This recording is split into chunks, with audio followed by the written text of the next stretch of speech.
Details చూస్తున్నాం. హైదరాబాద్ స్థానిక సంస్థల ఎమ్మెల్సీ ఎన్నికల పోలింగ్ కొనసాగుతోంది. పోలింగ్ నిమిత్తం జీహెచ్ఎంసీ ప్రధాన కార్యాలయంలో 2 పోలింగ్ సెంటర్లను ఎన్నికల అధికారులు ఏర్పాటు చేశారు. 250 మంది పోలీసులతో భద్రతను ఏర్పాటు చేశారు.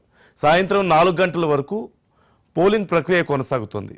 హైదరాబాద్ జిల్లా పరిధిలో జీహెచ్ఎంసీ కార్పొరేటర్లు, ఎంపీ, ఎమ్మెల్సీ, ఎమ్మెల్యేలు మొత్తం 112 మంది ఉన్నారు. వీరంతా ఈరోజు తమ ఓటు హక్కును వినియోగించుకోవాల్సి ఉంది.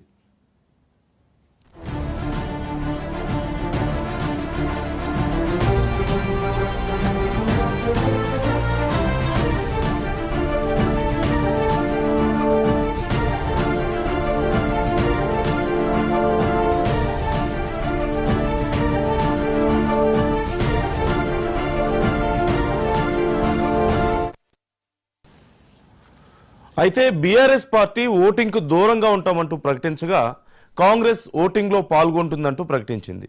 ఈ 2 పార్టీలు పోటీలో అభ్యర్థులు నిలబెట్టలేదు. అయితే హైదరాబాద్ స్థానిక సంస్థల ఎమ్మెల్సీ ఎన్నికలకు దూరంగా ఉండాలని పార్టీ సభ్యులకు బీఆర్ఎస్ పార్టీ విప్ జారీ చేసింది.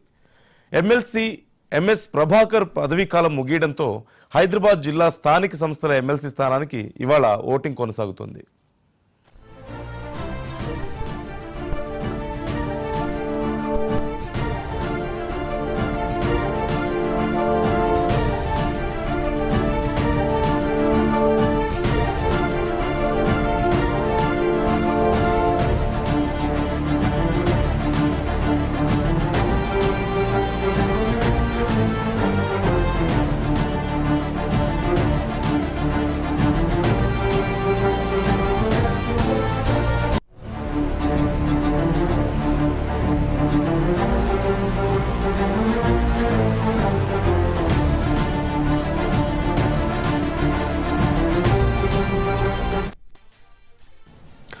బీజేపీ తరపున గౌతమ్ రావు బరిలోకి దిగగా ఎంఐఎం అభ్యర్థిగా మీర్జా రియాజ్ ఉల్ హసన్ ఎఫ్ఎండి పోటీలో ఉన్నారు. ప్రస్తుతం బలాబలాలను పరిశీలిస్తే ఎంఐఎం బలం 49, బీజేపీ బలం 25 ఓట్లు ఉండగా బీఆర్ఎస్ 24, కాంగ్రెస్ 14 ఓట్ల బలం కలిగి ఉంది. ఎక్కువ ఓటర్లున్న ఎంఐఎం పార్టీ ఎన్నికను ఏకగ్రీవం చేసుకుంటుందని మొదట్లో అంతా భావించారు. అనూహ్యంగా బీజేపీ పోటీలోకి దిగడంతో ఎన్నిక అనివార్యమైంది.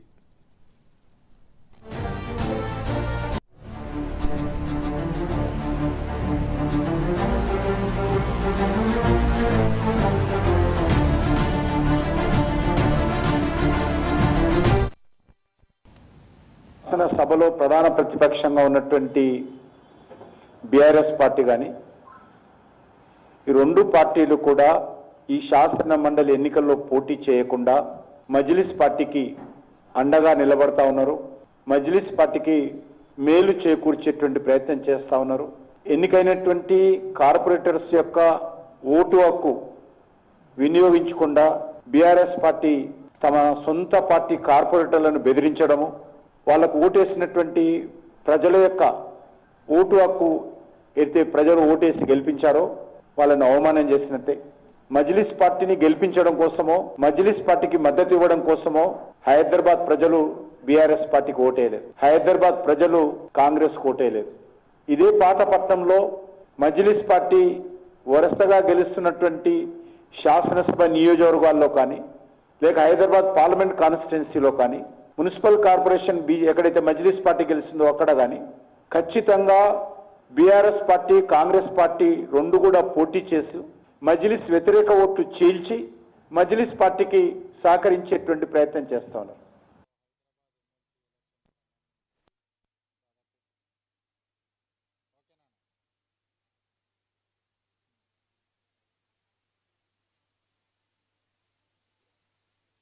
హైదరాబాద్ స్థానిక సంస్థల ఎమ్మెల్సీకి సంబంధించి ఎలక్షన్స్ జనరల్ ఐడి వస్తుంది.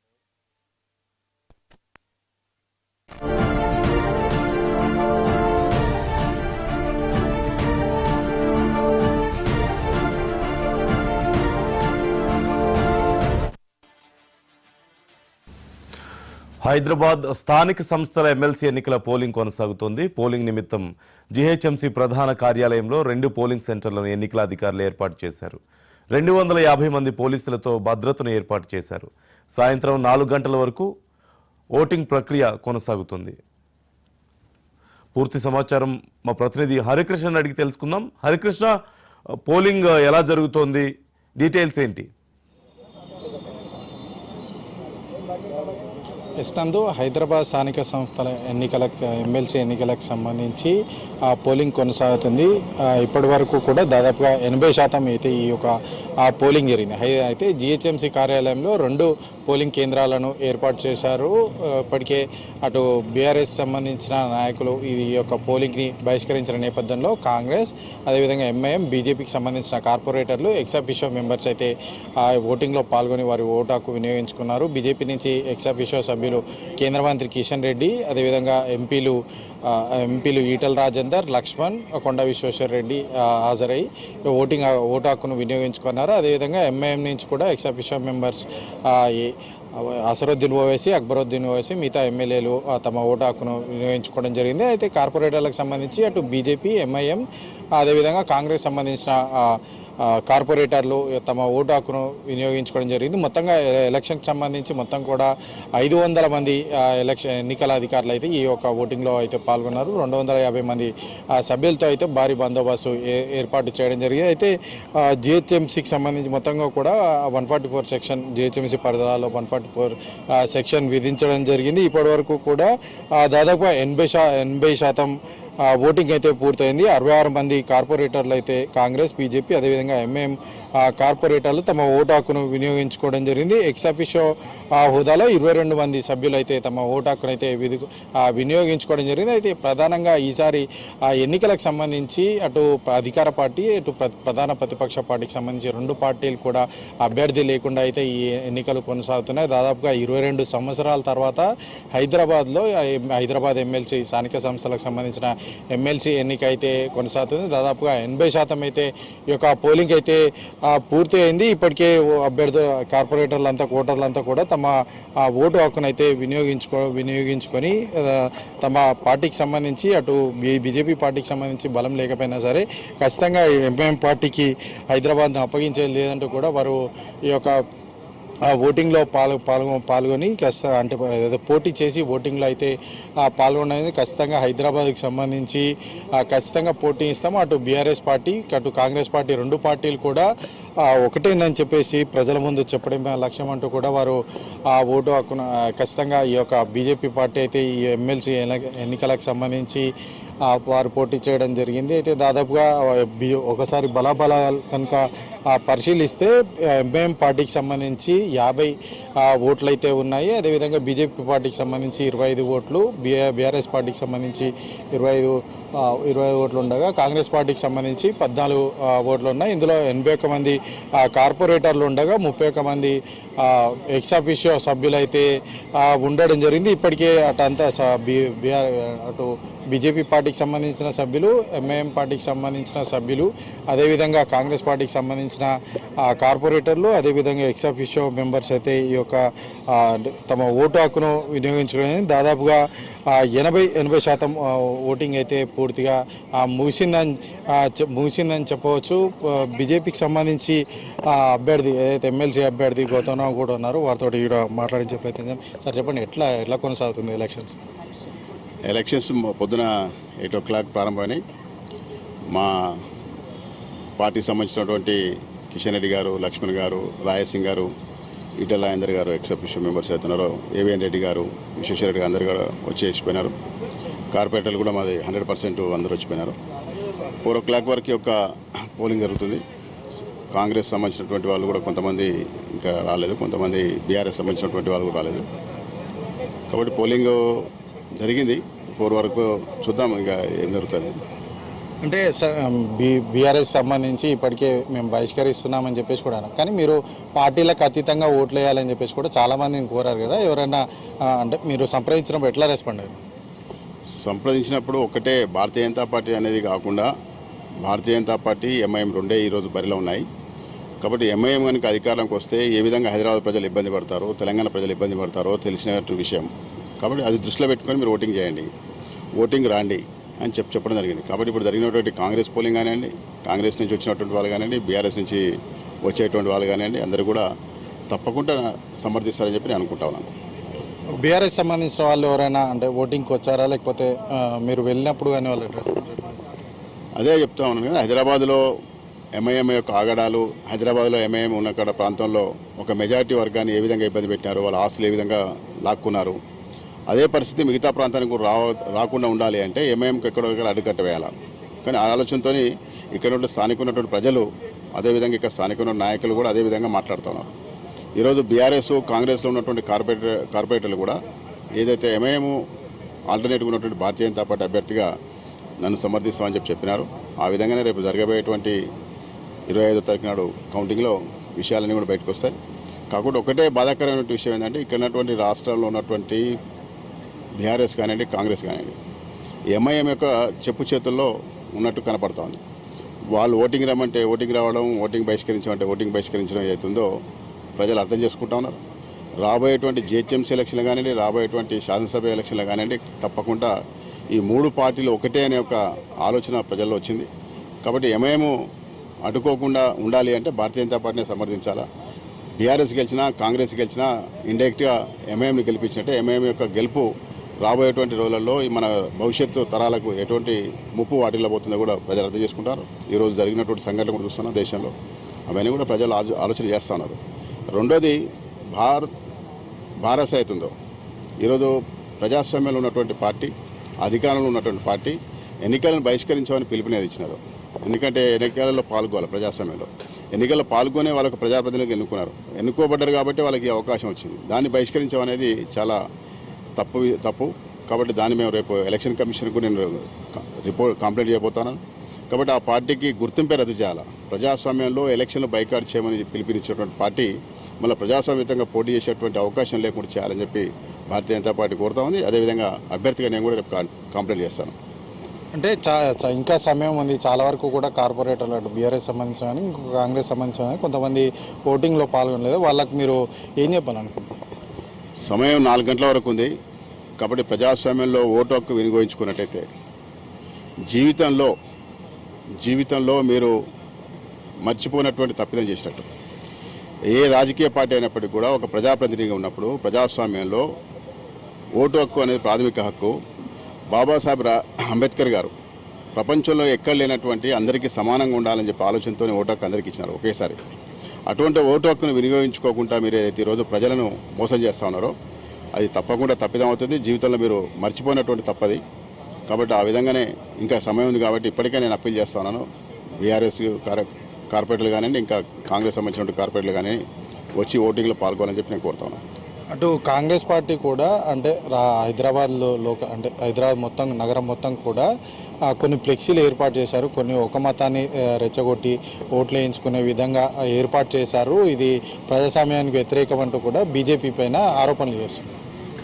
భారతీయ జనతా పార్టీ ఏదైనా మా పార్టీ ఓపెన్గా మాట్లాడుతుంది. మా మోడీ గారి నాయకత్వంలో మేము చెప్పిన పార్టీ ఫస్ట్ నుంచి కూడా 370 ఆర్టికల్ ఎత్తేయాలా, రాముడు జన్మించిన దగ్గర రామజన్మ నిర్మాణం జరగాల, త్రిపుల్ తలాక్ తీసేయాలా, అందరికీ ఒకే కామను చట్టం ఉండాలా అని చెప్పేటువంటి పార్టీ భారతీయ జనతా పార్టీ. కాబట్టి ఒక వర్గాన్ని దృష్టిలో పెట్టుకుని ఇంకో దాన్ని కాదు. తర్వాత వక్ఫ్ బోర్డు కూడా తీసుకొచ్చింది అంతే. వక్ఫ్ బోర్డు కూడా ఏదో హిందూ ముస్లిం అనేది కాకుండా ముస్లింలో ఉన్నటువంటి పేద ప్రజలకు లాభం చేకూర్చడం కొరకు తీసుకొచ్చినటువంటి వక్ఫ్ బోర్డు చట్ట సవరణ కూడా. కాబట్టి భారతీయ జనతా పార్టీ ఎప్పుడు కూడా భయపడదు. భారతీయ జనతా పార్టీ చెప్పేది ఒకటి, చేసేది ఒకటి ఉండదు. ఏదైతే చేస్తామో అదే చెప్తాం, ఏదైతే చేస్తామో అదే చెప్పినటువంటి భారతీయ జనతా పార్టీ. కాబట్టి దీని విషయంలో కూడా బ్యానర్లు పెట్టాల్సిన అవసరం లేదు. భారతీయ జనతా పార్టీ డైరెక్ట్ ఉంటే మేమే బీజేపీ మీదనే పెడతాం. కాబట్టి అది అక్కడ ఉన్నటువంటి ప్రజలు కోరుకుంటున్నారు. ఈరోజు కార్పొరేట్ల మీద ఒత్తిడి తీసుకురావాలని చెప్పి అడుగుతున్నారు. మమ్మల్ని కూడా అడుగుతున్నారు. మీరు ఒక్కరే కనపడుతున్నారు ఈరోజు ఎంఐఎంకి వ్యతిరేకంగా. కాబట్టి మాకు సంబంధించినటువంటి అయితే మా కార్పొరేట్లు ఏం చేస్తూ ఉన్నారు, ఎందుకు వాళ్ళు పోటీలో పాల్గొనట్లేదు, కాబట్టి మేము తప్పకుండా అడుగుతామంటే మేము అడగండి అని చెప్పాం. కాబట్టి వాళ్ళు ఆ విధంగా వాళ్ళు రియాక్ట్ అయినారు. అంతే తప్ప బీజేపీకి దానికి సంబంధం లేదు. అది ప్రజల యొక్క మనోభిష్టం మేరకు వచ్చినటువంటి దాన్ని పాజిటివ్ తీసుకొని కనీసం ఇప్పటికైనా వచ్చి పాల్గొవాలని నేను కోరుతా ఉన్నాను. అది అర్థం చేసుకోకుండా వాళ్ళని తొక్కి పెడతాము, మెజారిటీ ప్రజల యొక్క మనోభావాలను తొక్కి పెడతాము, ఒక వర్గాన్ని ప్రోత్సహిస్తాము, వాళ్ళ ఓట్లే మాకు కావాలా అనుకుంటే ఇక దానికి ఎవరు మతోన్మాదాన్ని ప్రోత్సహిస్తున్నారు. ఈరోజు మాట్లాడేటువంటి పార్టీలు అయితే కాంగ్రెస్ పార్టీ, బీఆర్ఎస్ పార్టీ అయితే ఏమైనా కానీ ఎవరు మతాన్ని ప్రోత్సహిస్తున్నారో దేశంలో అందరికీ తెలిసినటువంటి విషయం. కాబట్టి ప్రజలు అది అర్థం చేసుకుంటారు. రాబోయేటువంటి రోజుల్లో తప్పకుండా బుద్ధి చెప్తారు. దాదాపు 22 సంవత్సరాల తర్వాత హైదరాబాద్ సంబంధించిన ఎమ్మెల్సీ ఎన్నిక జరుగుతుంది. అటు అధికార పార్టీ, ప్రధాన ప్రతిపక్ష పార్టీ ఓటింగ్ ఎలక్షన్లో అభ్యర్థిని పెట్టకపోవడం, ఓటింగ్లో కూడా కొద్దిమంది పాల్గొనడం ఎట్లా చూస్తారు? గతంలో పంచుకునేటువంటి తత్వం ఉండింది. ఎంఐఎం అయితే కాంగ్రెస్ లేకుంటే బీఆర్ఎస్ 2 సీట్లు చెరో సీటు పంచుకొని ఇన్ని రోజులు 25 ఏళ్ళకెళ్ళి వాళ్ళ యొక్క ఎమ్మెల్సీ సంబంధించినటువంటి లోకల్ బాడీ ఎలక్షన్స్ విషయంలో చేస్తూ వచ్చినారు. ఇక్కడ ఉన్నటువంటి కార్పొరేట్లకు కానివ్వండి, స్థానికంగా ఉన్నటువంటి ఎక్స్ అఫీషియో మెంబర్లు కానీ ఎప్పుడు కూడా ఓటింగ్లో పాల్గొనాలి. ఇది గమనించినటువంటి భారతీయ జనతా పార్టీ తప్పకుండా ఎంఐఎంను అడ్డుకోవాలి. ఈరోజు కూడా బీఆర్ఎస్కు 24 మెంబర్స్ ఉన్నారు, ఇక్కడ కాంగ్రెస్కు అధికారం ఉంది. అయినప్పటికీ కూడా అభ్యర్థి పెట్టకపోవడం అనేది యునానిమస్కి ఇవ్వడం అనేది ప్రజాస్వామ్యంలో మంచిది కాదనే ఒక ఆలోచనతో భారతీయ జనతా పార్టీ పోటీలో దిగింది. కాబట్టి మాకు మెంబరు ఉందా లేదా అని కాకుండా ప్రజల యొక్క మనోభిష్టం మేరకు, ప్రజల యొక్క ఆలోచన మేరకు ఎంఐఎంకు పోటీ ఇవ్వాలా, తప్పకుండా ఇవ్వాలని చెప్పి మేము బరిలోకి వచ్చినాం. ఆ విధంగా ఈ రోజు ఉన్నటువంటి ప్రజలందరూ కూడా మమ్మల్ని సమర్థిస్తూ ఉన్నారు. ఈరోజు అన్ని పార్టీలు ఉన్నటువంటి కార్పొరేట్లు కూడా సమర్థిస్తూ ఉన్నారు. కాబట్టి ఈ ఎన్నికలు రాబోయేటువంటి తరానికి ఒక మంచి సంకేతాన్ని ఇవ్వబోతాను. ఈ ఎన్నికలు రేపు జరగబోయేటువంటి ప్రతి ఎన్నికలలో కూడా ఇదే విషయాన్ని తీసుకొని మేము ప్రజల దగ్గర పోతాం. బీఆర్ఎస్, కాంగ్రెస్, ఎంఐఎం 3 కలిసి ఆడేటువంటి నాటకం తెలంగాణలో బట్టబయలు చేయబోతాను. ప్రజలు దాని మీద ఒక నిర్ణయానికి వచ్చేటువంటి అవకాశం ఉంది. మొత్తానికి ఏదైతే ఎన్నికలకు సంబంధించి అటు అధికార పార్టీ, అటు అదేవిధంగా ప్రధాన ప్రతిపక్ష పార్టీకి సంబంధించి బీఆర్ఎస్ పార్టీకి సంబంధించి ఎన్నికల్లో పాల్గొనకపోవడం పూర్తి అప్రజాస్వామికం. దీనిపైన ఎలక్షన్ కమిషన్ కూడా కంప్లైంట్ ఇస్తాం. అదేవిధంగా అటు కాంగ్రెస్ పార్టీకి సంబంధించి కూడా అభ్యర్థిని పెట్టకపోవడం ఇది ప్రజాస్వామ్యానికి మంచి పద్ధతి కాదు. ప్రజలంతా కూడా తమ అభ్యర్థిని పెట్టాలని చెప్పేసి కూడా అంటే ఆశాభావం వ్యక్తం చేశారు. కానీ పెట్టకపోవడం చాలా బాధాకరం. ఇది ప్రజాస్వామ్యానికి విరుద్ధం అంటూ కూడా ఎమ్మెల్సీ అభ్యర్థి గౌతమ్రావు చెప్తున్నారు. అంతేకాకుండా అటు ఎంఐఎంకి సంబంధించి అభ్యర్థిని ప్రకటించిన తర్వాత హైదరాబాద్కు అంటే గత 25 సంవత్సరాలుగా జరుగుతున్న ఎన్నికల్లో అటు అధికార పార్టీ, అదేవిధంగా ఎంఐఎం పార్టీకి సంబంధించి చెరో ఒక ఎమ్మెల్సీ తీసుకుంటున్నారు. అట్లా ఒకరినొకరు అంటే ఇచ్చిపుచ్చుకుంటున్న ధోరణిలో వాళ్ళ వ్యవహారం ఉంది. ఆ పద్ధతికి బ్రేక్ చేయడానికి బీజేపీ పార్టీ పోటీ చేస్తుంది. అంటే బలం లేకపోయినా సరే ఖచ్చితంగా ప్రజలకు ఇది ప్రజాస్వామ్యంలో ఏకపోరు కాకుండా ఖచ్చితంగా అభ్యర్థి దిముక పోరు కావాలి. ఖచ్చితంగా పోటీతత్వం అనేది ఉండాలి ప్రజాస్వామ్యంలో. అందుకోసమే బీజేపీ పార్టీ పోటీ చేస్తుంది. బలం లేకపోయినా సరే ఖచ్చితంగా నిలబడి అటు కాంగ్రెస్ పార్టీకి, ఇటు బీఆర్ఎస్ పార్టీకి ప్రత్యామ్నాయం ఏమే అని చెప్పేసి కూడా బీజేపీ పార్టీ చెప్తుంది. ఇప్పటివరకు అయితే దాదాపుగా 80% పోలింగ్ అయితే పూర్తయింది. అటు బీఆర్ఎస్ సంబంధించి ఇంకా 4 గంటల వరకు కూడా ఈ యొక్క పోలింగ్ ఉన్న నేపథ్యంలో అటు బీఆర్ఎస్ సంబంధించిన ఎక్స్ అఫీషియో సభ్యులు కానీ, అదేవిధంగా కార్పొరేటర్లు కానీ ఈ యొక్క పోలింగ్లో పాల్గొంటారా లేదా, తమ ఓటు హక్కును వినియోగించుకుంటారా లేదా అనేది కొంత ఆసక్తికరంగా అయితే మారింది. ఇప్పటివరకు మాత్రం 80% పూర్తయి ఓటింగ్ అయితే పూర్తయింది. నందు, థ్యాంక్ యూ హరికృష్ణ.